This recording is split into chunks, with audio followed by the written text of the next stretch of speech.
আমার অনুরোধ রইল নওজোয়ান, নিজেরে বরবাদ করে দিও না বাপ, নিজেরে শেষ করে দিও না, নষ্ট করে দিও না, কষ্ট পাইবা বাপ।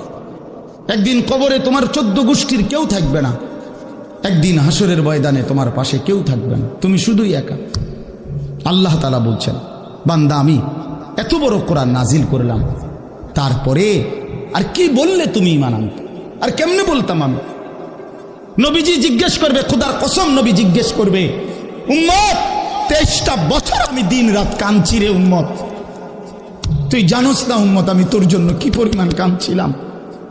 সারাটা রাত আমি কেঁদেছি, তায়েফের পাথরের আঘাতে আমার পিঠ ছিদ্র ছিদ্র করে ফেলছে, আমি ক্ষুধার কষ্টে পেটে পাথর ভাঙছি, আমার ঘরের চুলায় আগুন জ্বলে নাই,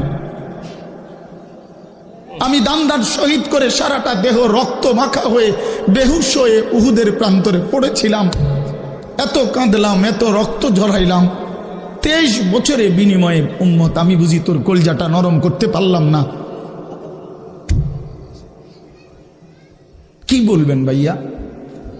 এই ছেলেরা বাপ কি বলবা তোমরা? বলো দোস্ত।